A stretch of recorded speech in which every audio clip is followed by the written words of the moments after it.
브레이브 허트라고 하는 스코틀랜드 독립에 관련된 영화예요. 저에게 인생 말씀이 있습니다. 인생 말씀. 갈라디아서 2장 20절 우리가 오늘 함께 읽은 말씀인데 인생의 벼랑 끝, 누구나 다 인생의 벼랑 끝이 있지 않습니까? 그 인생의 벼랑 끝에 섰을 때 제가 막 그 공황장애와 우울증으로 자살을 생각할 때, 더 이상 삶의 의미를 느끼지 못할 때, 그래서 하나님을 잊기로 결심했을 때, 하나님을 잊기로 결심했더니 하나님이 뭐라고 말씀하시냐면 너가 나를 잊어도 나는 너를 잊지 않는다 라는 하나님의 결심을 보여주시면서 이 갈라디아서 2장 20절 말씀을 저에게 주셨어요. 이 말씀을 계속 수없이 되뇌이면서 하루에도 수백 번씩 이 말씀을 암송하면서 그 벼랑 끝에서 다시 일어설 용기를 얻는 그 말씀이 바로 갈라디아서 2장 20절 말씀이었습니다. 그래서 저에게 이 습관이 하나 생겼는데 항상 이 큐티 책을 받으면 NIBC를 기록하게 돼요. NIBC. 무슨 뜻일까요? Not I, but Christ. 내가 아니라 예수님, 당신이 주인이십니다. 라고 NIBC를 적게 되는 그 습관이 저에게 생겼어요. 오늘 이 말씀에 대해서 함께 좀 생각하려고 하는데, 먼저 18절, 오늘 본문은 아니지만 18절 말씀 먼저 같이 한번 읽도록 하겠습니다. 시작.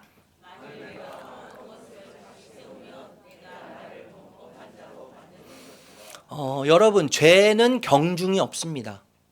그죠? 죄는 무겁거나 가볍거나 한 것이 없어요. 죄는 다 예수님을 죽음으로 내몰게 한 무거움이 있어요. 파괴적이고 그리고 전염성이 있는 것이 죄이지 않습니까? 그럼에도 불구하고 하나님이 가볍게 여기시지 않는 죄에 대해서 생각한다면 저는 이거라고 생각하는데, 하나님이 정하신 진리의 법, 하나님이 정하신 은혜의 법을 무너뜨리는 거라고 생각해요. 무너뜨리는 거예요. 하나님이 정하신 질서와 진리와 은혜를 무너뜨리는 것이 하나님께서 가볍게 여기시지 않는 죄라고 생각할 수 있다는 것이죠. 여러분, 믿음으로 의롭게 됩니다. 그죠? 믿음으로 의롭게 돼요. 믿음으로 인정받아요, 하나님께요. 그리고 믿음으로 하나님께 받아들여져요. 어떤 행위와 노력이 아닌 믿음이에요, 믿음. 믿음은 선물인데 믿음에 의해서 하나님께 받아들여진단 말이죠. 이것이 진리죠. 그리고 이것이 은혜입니다. 은혜인데 이것을 무시하고 내 노력과 내 공로로 하나님께 인정받으려고 한다면, 하나님께 받아들여지려고 한다면 하나님께 죄를 짓는 것이죠. 하나님께 죄를 짓는 거예요. 마치 노예 증서를 사서, 그리고 노예 증서를 노예에게 주어서 그 노예에게 자유를 선포했는데 이 노예가 노예 증서를 찢고 다른 주인을 찾아가서 스스로 노예가 되는 것과 같은 거라고 생각할 수 있지 않겠습니까? 여러분, 나의 공로를 의지하는 것, 하나님께 인정받고 하나님께 받아들여지는 일에 있어서 내 공로를 의지하고 내 힘을 의지하고 내 능력을 의지하는 것은 은혜를 거부하는 행위죠. 은혜를 거부하는 행위예요. 진리를 거부하는 행위이고 예수님을 거부하는 것이고 스스로 예수님이 되려고 하는 것이죠. 내 스스로 예수님이 되려고 하는 거예요. 스스로 신이 되려고 하는 거예요. 복음의 진리를 아주 싸구려로 만드는 것이죠. 가볍게 만드는 거예요. 그런 경우가 굉장히 많지 않습니까? 우리가 하는 여러 가지 섬김과 헌신과 봉사와 행동들을 통해서 우리는 하나님으로부터 인정받으려고 하죠. 다른 누구로부터 인정받으려 하지만 이미 믿음으로 우리 모두는 하나님께 받아들여진 자들이에요. 그리고 인정된 자들이에요. 더 이상 아무것도 안 해도 되는 자들이라는 것이죠. 이미 받아들여졌어요. 칼빈이 여러분 이런 얘기했습니다. 칭의의 문제는 하나님께 받아들여지는 문제, 하나님께 인정받는 문제는, 이 문제에 관한 한 우리는 율법과 행위에 대한 생각을 모두 버리고 하나님의 은혜만 받아들여야 한다. 그리고 시선을 내 행위에서부터 돌려서, 내 공로에서부터 돌려서, 내가 무엇을 했느냐에서부터 우리의 시선을 돌려서 예수 그리스도에게만 향해야 한다. 이렇게 이야기했습니다. 자, 이어서 여러분 19절 말씀 읽어보도록 하겠습니다. 19절 시작.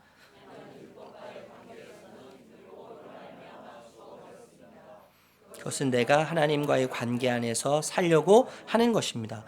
여러분, 율법의 기능은 인간이 스스로 율법을 다 지킬 수 없다고 하는 인간의 연약성을 보여주는 기능이 있어요. 기능이 있어요.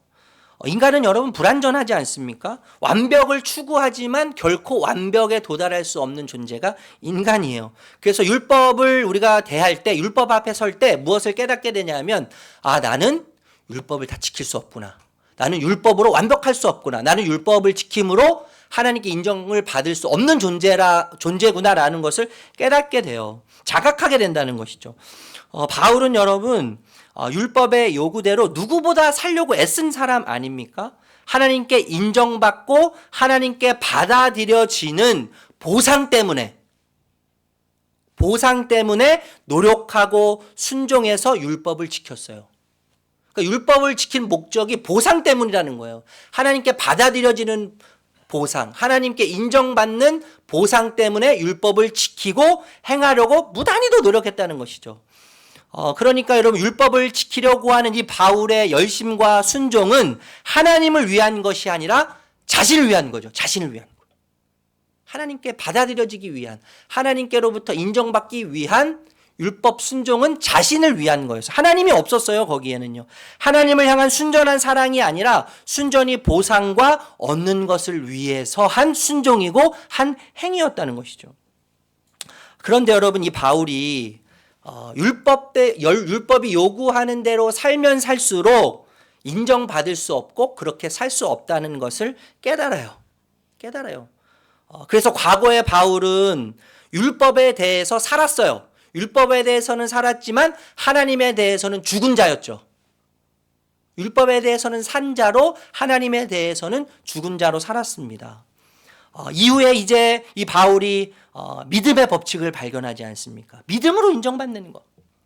어떤 노력과 어떤 공로 없이 믿음으로 인정받고 믿음으로 받아들여진다고 하는 진리를 알게 된 이후에 바울이요, 이 믿음 때문에 공짜로 거저로 하나님이 예수님 때문에 예수님을 통해서 나라고 하는 존재를, 나처럼 불완전한 존재를 받아주셨고 용납해 주셨고 인정해 주셨다고 하는 이 놀라운 진리 때문에, 믿음의 법칙 때문에 더 온전하고 순결하고 강력한 순종의 동기를 발견하게 되는 거예요.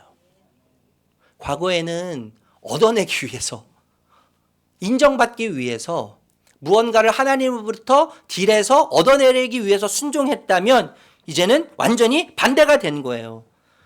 이 동기는요, 어떤 동기보다 하나님의 뜻을 따르고 순종하는 자리에 서게 합니다.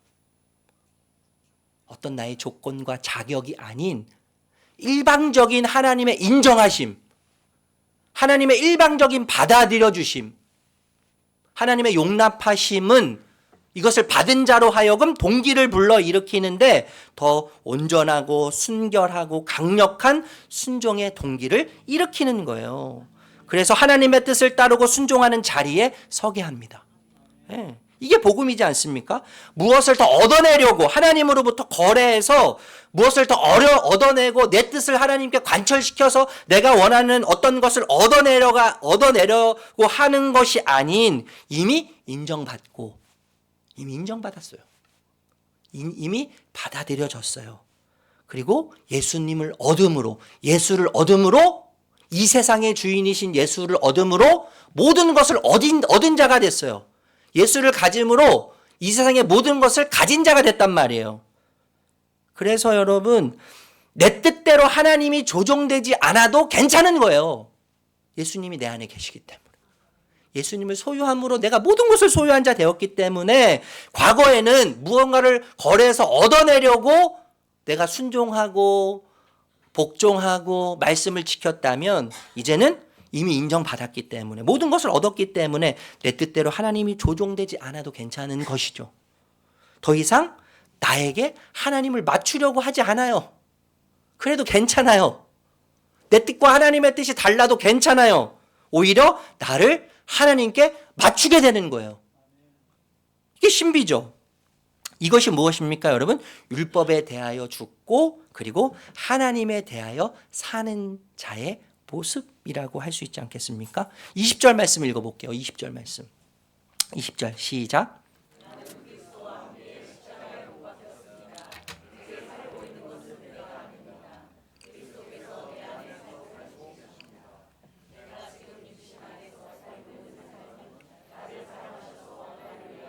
자기 몸을 내어주신 하나님의 아들을 믿는 믿음 안에서 살아가는 것입니다.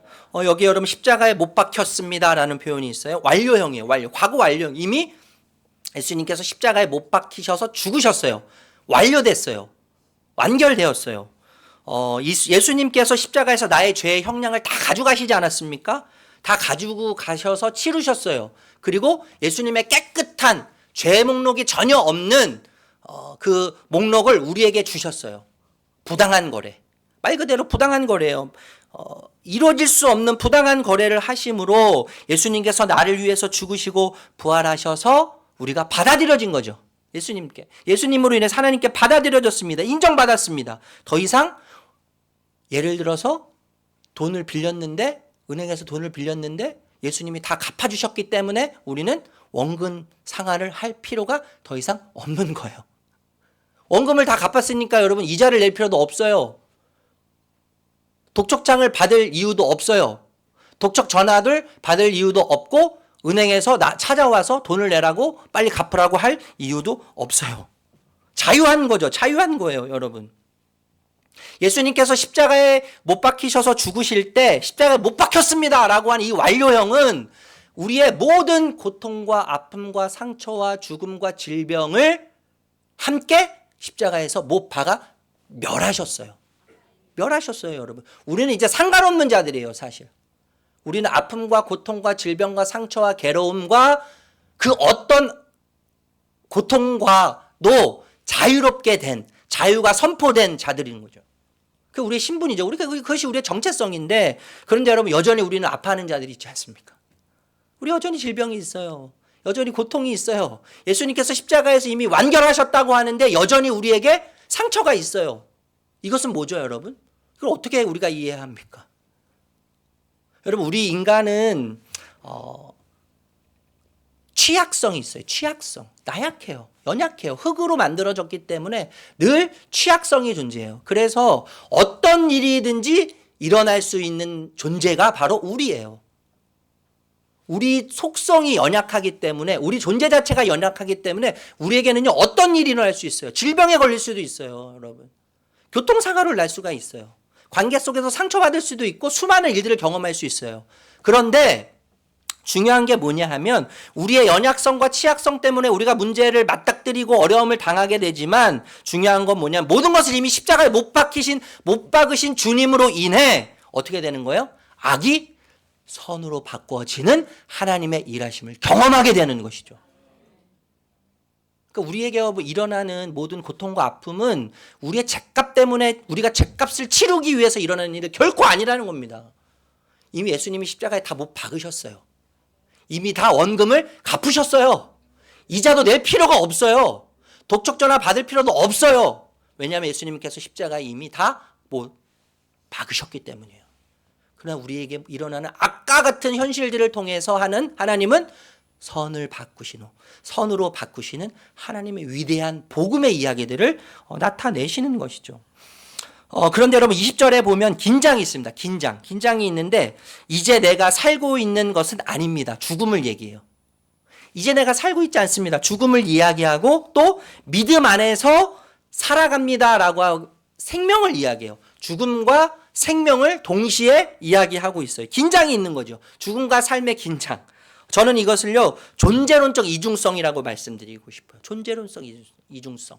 신자의 존재론적 이중성. 여러분 인간은 자신의 인생에 주인이 되고 싶은 욕망이 있어요. 우린 다 우리 인생의 주인이 되고 싶어요. 내 삶의 주인이 되고 싶어요. 주도권을 쥐고 싶은 욕망이 있단 말이에요. 심지어 사랑해서 결혼을 해도 무슨 싸움이 시작됩니까? 주도권 싸움이 시작돼요. 통장을 누가 갖느냐, 돈 관리를 누가 하느냐부터 시작해가지고 뭐 생활비를 누가 어떻게 정리할 거냐, 돈을 쓸 때 누구한테 얘기해야 되냐, 말아야 되냐, 이것부터 해가지고 주도권을 잡고 싶어서 그렇게 안달이지 않습니까? 여러분 존재론적 이중성이라는 것은 과거에는 내가 내 인생의 배의 선장이었어요. 과거에는 내 인생의 배의 선장이 나였어요, 나. 그래서 내가 가고 싶은 대로 가는 거예요. 키를 움직이면서 내가 가고 싶은 대로 가는 거예요. 그렇게 살아요. 그런데 이제는 죽었어요. 내가 선장이 더 이상 아니에요. 내 인생의 배의 선장이 내가 아니라 예수님이 되시는 거죠. 내 인생의 주도권을 예수님께 드렸고 예수님이 내 배의 선장이 되셔서 예수님이 이끄시는 삶, 예수님이 선장이 되시는 삶, 그리고 나는 선원이 되어서 사는 삶, 이것이 뭐예요? 신자의 존재론적 이중성이에요. 내가 살지만 내 안에 그리스도께서 선장이 되셔서 주인이 되셔서 내 삶을 이끌어가는 삶이 바로 존재론적 이중성이라는 것이죠. 노아의 방주의 특징이 있습니다, 여러분. 노아의 방주의 특징이 있는데 노아의 방주의 특징 중에 하나가 뭐냐면 키가 없다는 거예요. 키는 방향을 결정하는 거지 않습니까? 키는 이 배의 방향을 결정하는데 노아의 방주에는요 키가 없어요. 왜 키가 없을까요? 선장이 하나님이시기 때문인 거예요. 하나님이 이끌어가는 대로 물살을 통해서 바람을 통해서 하나님이 그 노아의 방주를 이끌어 가시는 거예요. 모든 것이 전적으로 하나님께 의탁된 상태, 전적으로 하나님을 의지하는 상태가 바로 노아의 방주죠. 그런데 여러분, 선장이신 예수님은요 정말 아름다운 분이십니다. 선장이신 예수님은요 정말 아름답고 위대한 분이세요. 그 선장이신 예수님을 알면 알수록 그 선장이신 예수님은 선언을 착복하거나 기만하거나 억압하거나 착취하지 않는 선장이라는 것을 알게 돼요. 여러분. 예. 오히려 이 선장은요 태풍, 해일, 바람도 잠잠케 하시죠. 그래서 배를 보호하세요. 배를 보호하시고 그 배 안에 있는 선원들을 다 보호하시고 지키세요. 그 선장, 우리가 우리의 인생의 키를 맡긴 선장이 그 예수님이시지 않습니까? 종을 위해 자신을 희생하고 종을 위해 섬기고 종을 위해 자신을 포기하고 자신의 생명까지 내어주는 선장. 너무 아름다운 선장 아니에요? 관대한 선장, 따뜻하고 아름답고 영광스러운 선장. 이 선장이 어떤 선장인지를 지속적으로 알아가는 것이 뭐예요? 신앙생활이에요. 우리의 신앙생활을 통해서 이 아름다운 선장이신 예수님을 지속적으로 알아가는 것이죠. 내면 세계의 질서와 영적 성장이라고 하는 책이 있습니다. 고든 맥도날드라는 목사님이 쓰신 책인데 여기서 두 부류의 사람을 언급했어요. 첫 번째는 쫓겨다니는 사람이에요. 쫓겨다니는 사람. 선장이 나예요. 선장이 난데 자신이 모든 것의 주인이라고 생각하는 사람이에요. 내 안에 내가 사는 사람이죠. 자신의 소유, 물질, 명예, 건강, 내 자신, 그리고 나와 관계된 모든 것들, 이런 것들을 지키기 위해서 온 마음을 쏟습니다. 이 사람은 온 마음을 쏟고 그리고 그것을 지키려고 안절부절해요. 가지면 가질수록, 소유하면 소유할수록, 많으면 많을수록 없어질까 봐, 뺏길까 봐 불안하고 불안에 얽매이죠. 예. 여러분 실제로요, 있는 동네 평창동 이런 데 가보면, 제가 그분들을 폄하하는 건 아닌데 그 동네에 가면 제가 가서 깜짝 놀란 게 뭐냐 하면 담벼락이 여러분 5m, 10m. 그 누구도 침범할 수 없어요. 그 누구도 접근할 수 없어요. 뭐 여러 가지 의미가 담겨져 있겠지만 자신을 보호하고 싶은 거죠. 자신이 가지고 있는 자신과 관계된 모든 것들을 보호하고 싶은, 불안해서 나오는, 뺏길까 봐, 없어질까 봐 불안해서 나오는 담벼락이지 않겠습니까, 여러분? 그래서 고립된 삶을 살게 되는 거예요. 고립된 삶. 두 번째 부류의 사람은요, 부름받은 사람이라는 거예요. 부름받은 사람. 나의 모든 것은 잠깐 빌린 것이다, 이렇게 생각하는 것이죠. 내 모든 것, 내가 소유하고 있는 모든 것은 잠깐 빌린 것뿐이야. 주인은 따로 있어. 주인은 따로 있어. 진짜 주인은 따로 있다는 거예요. 책임자가 따로 있다는 거죠. 여러분, 책임자가 따로 있는데 그 책임자가 관대하고 따뜻하고 여유 있고 사랑이 많다면, 그렇다면 그 책임자 아래에 있는 사람은 무엇을 하든 자유롭게 책임감 있는 행동을 할 수가 있는 거예요. 오히려 더 자유롭습니다. 주인을 알기 때문에. 주인이 관대하고 따뜻하고 사랑이 많고 마음이 넓은 걸 알기 때문에 내가 실수해도 용납할 걸 알아요. 내가 잘못해도 덮어줄 걸 알아요. 대신에 그것 때문에 어떻게 돼요? 더 책임 있는 행동을 하는 거예요. 더 책임 있게, 더 의무감을 갖고 행동을 하고 선택을 하는 것이죠. 훨씬 자유롭습니다. 무엇을 하든지 확신을 가져요. 책임 있는 선택을 해요. 모든 것이 내 것이 아님을 알기에, 진정한 주인이 누구인지를 알기에 자유를 경험하게 되는 것이죠. 여러분, 내 삶의 그 배의 선장이 바뀌면 지금까지 내 정체성을 형성해 왔던 요소들이 바뀌기 시작해요. 내 정체성의 요소들이 바뀌어요. 그리고 내 존재감을 누리게 했던 요소들이 바뀌기 시작합니다. 이 선장이신 예수님 안에서 정체성을 찾게 돼 있어요. 존재감을 확인하게 되어 있어요. 그리고 존재의 이유를 선장이신 예수님 안에서 찾게 돼 있습니다. 그래서 여러분, 어떤 일들이 벌어지냐면 내 자신을 높이는 것과 또 내 자신을 칭찬하는 것이 불편해져요. 부자연스러워져요. 예. 내가 영광받고 찬사를 받는 것이 불편한 일이 된다는 말이에요. 내 이름이 나고 업적과 나에게 집착하는 일들이 정말 불편하게 됩니다. 내 자신을 드러내고 자랑하는 것에는 관심이 없어지게 돼요. 스스로 의롭게 경건하고 거룩하고 괜찮은 사람인 것처럼 가면을 쓰고 꾸미는 것이 얼마나 창피하고 부끄러운 일인지를 알게 되는 것입니다.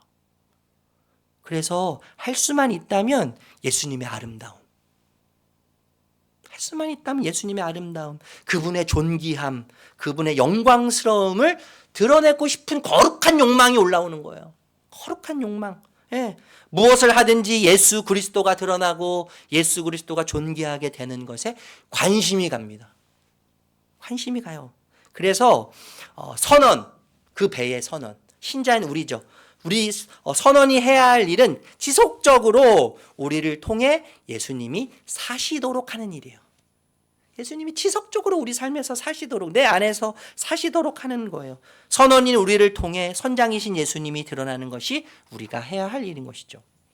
여러분, 우리가 잘 알지 않습니까? 바울은 다른 사람들의 평판이나 또 판단이 굉장히 중요했어요. 인정 욕구에 목말랐던 사람이잖아요. 열심으로는 바리새인처럼 살았습니다. 인정받기 위해서, 평판을 위해서. 율법에 능통한 자였고 율법을 지킬 수 있는 한 모든 것을 다 지키는 자로 살았어요. 애썼어요. 그래서 누구보다 정말로 인정받는 사람이었고 평판이 좋은 사람이었습니다. 그런데 그런 그에게도 비참함인들이 있었어요. 초라하고 공허함이 떠나지 않았다는 거예요. 로마서 7장 24절 읽어보겠습니다. 로마서 7장 24절 읽겠습니다. 시작.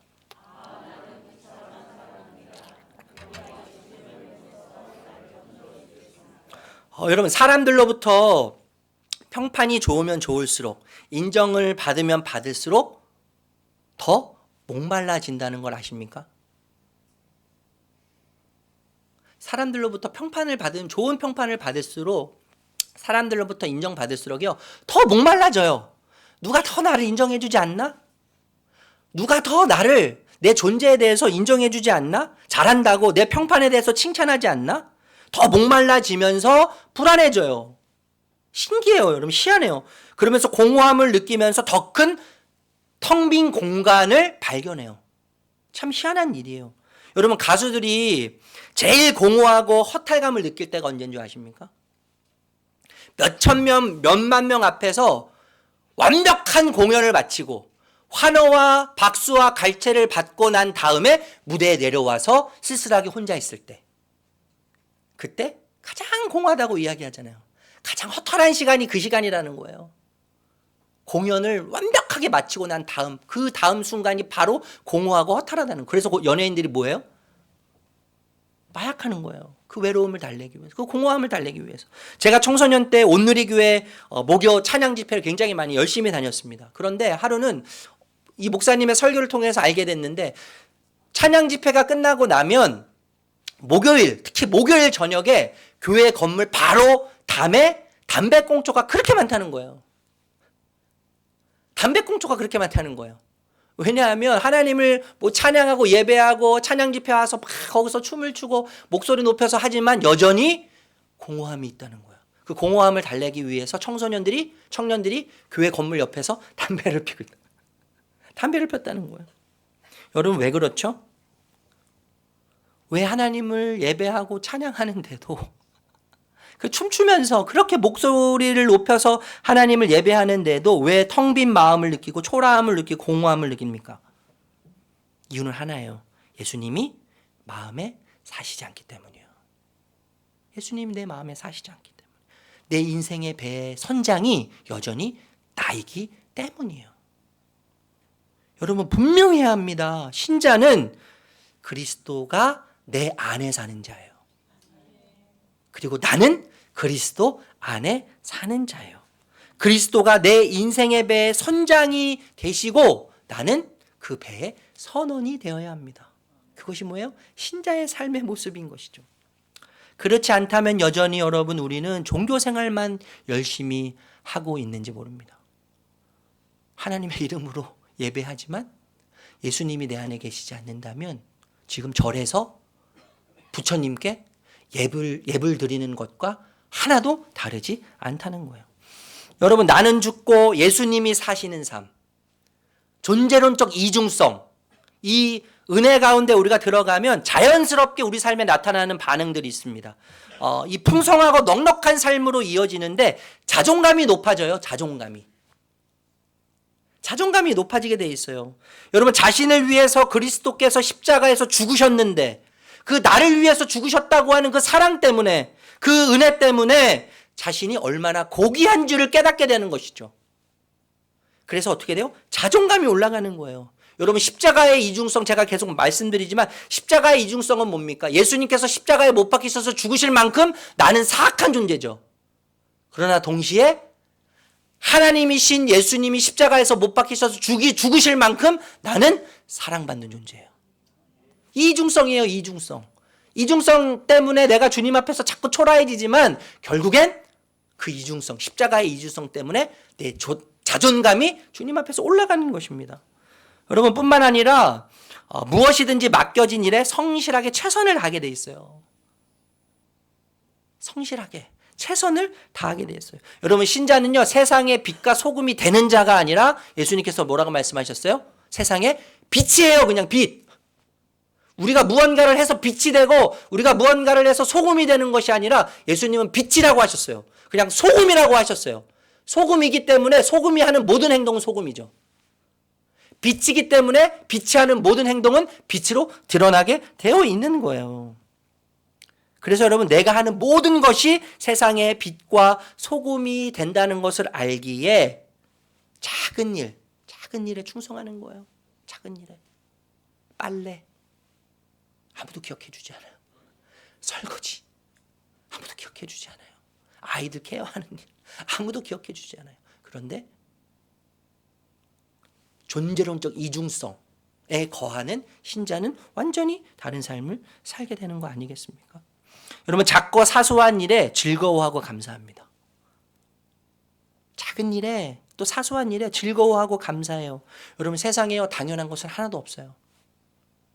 당연한 것은 하나도 없어요. 그런데 신자의 입술을 보면 항상 기쁨과 감사가 넘쳐나요. 미친 것 같아. 제정신이 아닌 것 같아. 저 상황에서 어떻게 기뻐할 수 있고 저 상황에서 어떻게 감사할 수 있지라고 생각하지만 감사가 나와요. 감사의 조건들이 찾아져요, 여러분. 우리에게 주어진 하루의 삶이 얼마나 기적 같은 일인지 결코 잊지 않습니다. 오늘이라고 하는 시간은 예수의 생명값을 치르고 우리에게 주신 하루예요. 예수의 희생이 담겨져 있는 오늘이라고 하는 시간 속에 담겨져 있어요. 그 오늘이라고 하는 시간 우리가 아침에 눈을 뜰 때 예수님의 희생으로 오늘이라고 하는 시간 나에게 주어졌구나 하면서 감사를 찾게 되는 거 아니겠습니까? 남들에게는 별것 아닌 것 같아요. 사소하고 작은 일이에요. 그런데 즐겁습니다. 감사합니다. 이게 신자의 힘이에요. 누울 곳, 먹을 것, 함께 울고 웃는 공동체가 있음에 감사해요. 불평과 원망 속에서도 감사의 이유가 희한하게 발견돼요. 정말 희한한 일이에요. 감사의 그 씨앗들이 여기저기서 숨어서 열매를 맺고 있어요. 여러분 또 쉽게 화를 내지 않습니다. 다툼이 있어도 오래가지 않습니다. 제가 한번 말씀드렸지만 분노는요 자신이 얼마나 그리스도를 닮아가고 있는지를 가늠하여 볼 수 있는 가장 중요한 잣대예요. 분노가요. 분노 게이지가 내가 그리스도를 얼마나 닮아가고 있는지 중요한 잣대라는 겁니다. 여러분 성경은요 노하기를 더디하라고 하죠. 성경을 하나님의 성품을 반복적으로 기록하고 있어요. 왜냐하면 하나님의 백성인 우리가 하나님의 성품을 닮아가기를 원하시고 그것을 요구하시기 때문이에요. 그래서 하나님의 성품을 지속적으로 이야기하는 거예요. 여러분, 신자는 쉽게 분노하지 않습니다. 자신의 분노를 알아요. 그리고 조절하기 위해 애써요. 조절하기 위해 애써요. 다툼이 생겨도 오래 품지 않습니다. 잘잘못을 떠나서 내가 먼저 손을 내미는 성품을 갖게 돼요. 자신이 바꿀 수 없는 주어진 환경을 견뎌냅니다. 견뎌내요. 인내해요. 여러분, 삶은요, 언제나 우리 자신이 바꿀 수 없는 환경으로 연속되어서 펼쳐지지 않습니까? 내가 원하든 원하지 않든. 원하지 않은 일이 훨씬 더 많고, 내가 해결할 수 없는 일이 훨씬 더 많고, 그리고 내가 바꿀 수 없는 일들이 훨씬 더 많은 것이 우리의 현실이에요. 우리에게 주어진 고난도 그 중에 일부죠. 그 중에 일부예요. 그렇지만 여러분, 하나님께서 우리에게 이런 환경을 통해서 더욱 예수님을 닮는 성숙함으로 안내하십니다. 성숙함으로 안내하세요. 그래서 여러분, 환난은 인내는 연단은 소망을 이루는 하나님의 약속을 받게 되고 그 약속을 경험하게 되는 거예요. 세상의 사치와 향락을 즐기는 일을 절제합니다. 이중성, 정체성의 이중성에 거하는, 존재론적 이중성에 거하는 자는 세상의 사치와 향락을 즐기는 일을 절제해요. 여러분, 하나님 만나는 것이 너무 행복하고 즐거워요. 그래서 세상의 즐거움보다 더 만족을 느껴요. 네, 더 즐거워요. 그래서 하나님으로부터 가까워지는 것을 방해하는 모든 것들을 다 어떻게 해요? 끊어내기 위해 애쓰기 시작합니다. 그것이 무엇이 됐든지 간에 하나님과 함께하는 것이 너무 행복하고 너무 기쁘고 너무 만족스러워서 하나님과 가까이 하는 것들을 방해하는 것들을 다 끊어내기 위해서 애써요, 여러분. 이것을 다른 말로 절제라고 할 수 있죠. 절제라고 할 수 있는데, 절제는요, 하나님의 일에 동참시키는 힘이에요. 절제는 하나님의 일에 동참시키게 하는 힘입니다. 그분으로부터 주어지는 기쁨, 즐거움, 만족, 행복으로 충만하게 하고 열매 맺게 하죠. 이것이 절제예요. 이게 절제예요. 이제 말씀을 좀 마무리하려고 해요. 여러분, 조지 뮬러 목사님을 잘 아실 거예요. 돈이 없지만, 그렇지만 기도, 1만 번의 기도응답, 책 굉장히 유명하지 않습니까? 그 기도응답으로 2,000명의 고아를 먹여 살리고 10,000개의 고아원을 운영하고 도왔던 이 조지 뮬러 이 목사님. 이 목사님께 어떤 사람들이 방문해서 묻습니다. 목사님이 이렇게 하시는 능력은 도대체 무엇입니까? 처갓집이 그렇게 부자십니까? 목사님, 이렇게 경제적으로 쉽지 않은 상황에서 2,000명의 고아를 돌보고 10,000개의 고아원을 돌볼 수 있는 그 능력은 어디서 나옵니까? 이렇게 물어봤더니 이 뮬러 목사님께서 이렇게 대답하세요. 능력이라니요. 제게는 죽음만이 있을 뿐입니다. 저는 어떤 날 죽었습니다. 조지 뮬러에 대해서 죽고, 세상에서 죽고, 친구들에게서 죽고, 세상과 친구들의 칭찬에 대해서 죽고, 책망에 대해서도 죽었습니다. 이렇게 이야기했어요. 그러니까 이 조지 뮬러 목사님의 힘의 원천은 뭐예요? 예수님 안에서 죽는 거예요. 예수님 안에서 죽고 예수님이 사시는 거죠. 여러분, 한국교회 초기에 아주 유명한 김익두라고 하는 분이 있었습니다. 김익두. 아시는 분도 있을 거예요. 청년 시절 아주 막강한 깡패였습니다. 이 사람을 길거리 가다가 만나면 이유 없이 사람을 패요. 그래서 병신을 만들어놔요. 반병신을 만들어놔요. 그런데 어느 날 사람들이 대부분 그 김익두를 만나는 것을 두려워해서 막 고사를 지내고 제사도 지내면서 이 사람을 만나지 않게 해달라고 그런 일들도 굉장히 많았다는 것이죠. 그런데 어느 날 이 김익두가 부고장을 만들어서 마을에 뿌리기 시작했어요. 김익두는 죽었습니다. 그 마을에 이 부고장을 뿌렸더니 여러분, 사람들이 얼마나 행복했겠습니까? 기믹두가 죽었구나. 우리를 괴롭혔던, 우리를 그렇게 못 살게 했던 기믹두가 죽었구나라고 해서 너무 행복하게 며칠을 지내고 있는데 기믹두가 검은 책을 여기 딱 끼고 마을에 나타난 거예요. 사람들은 기믹두가 죽은 줄 알고 너무 행복해했는데 이 기믹두가 성경책을 끼고 나타난 것을 보고 사람들이 깜짝 놀라서 그 중에 한 사람이 이 기믹두를 시험하기 위해서 양동이에 물을 담아요. 양동이에 물을 담고 머리서부터 물을 붓기 시작합니다. 이 기믹두가 어떻게 했겠어요? 기믹두가 이렇게 이야기해요. 예수는 내가 믿고 은혜는 당신이 받습니다. 축복은 당신이 받습니다. 이게 무슨 의미예요? 내가 예수를 안 믿었으면 너는 오늘 바로 죽었을 거야. 이거죠. 내가 예수 안 믿었으면, 내 손에 이 성경책이 없었으면 너는 오늘 작살났을 거야. 내가 예수 믿어서 너가 산다. 예수 때문에 네가 산다. 여러분, 기믹두는요 완전히 예수 안에서 죽은 자죠. 예수 안에서 죽은 자가 된 거예요. 여러분, 오늘 말씀은 저는 개인적으로 오늘이라고 하는 시간을 살 때, 오늘이라고 하는 시간을 살 때, 또 무언가를 선택할 때, 고민하고 생각할 때, 우리가 일상에서 우리의 일들을 해나갈 때, 매 순간 일상에서 지극히 초라하고 작은 나를 받으시고 사랑하신 예수님을 믿는, 그 예수님께 받아들여진 자로, 그 예수님께 인정받는 자로 내가 누구인가를 기억하게 한다고 생각해요. 내가 누구인가? 내가 어떤 존재인가? 내가 무엇을 갖고 내가 사회적으로 어떤 위치에 있느냐를 떠나서 나를 받으신 주님, 나를 위해 죽으신 주님, 나를 위해 살아나신 주님, 나를 받으시고 어떤 조건도 없이 받으시고 용납하시고 인정하신 그 주님의 사랑과 그 은혜로 인하여 내가 누구인지를 기억하게 합니다. 기억하게 해요.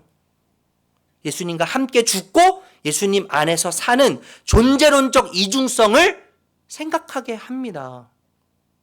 여러분, 하나님으로부터 온전히 인정받고 충분히 사랑받고 거룩해진 내 자신을 볼 때 여러분 자신이 그렇게 느껴지시나요?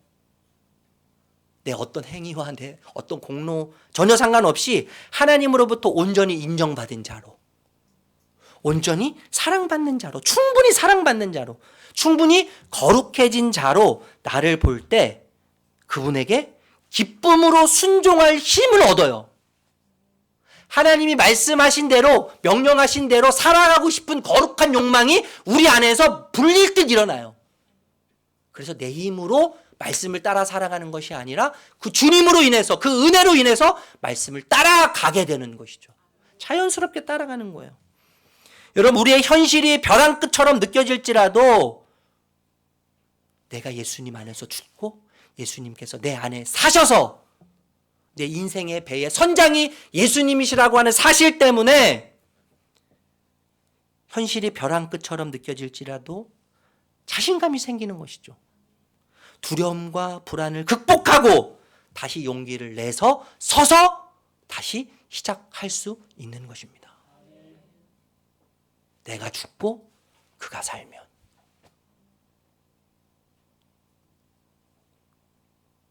그래서 여러분, 예수님의 죽으심은, 그리고 우리가 예수님 안에서 죽어가는 삶은 결코 헛된 것이 아닙니다.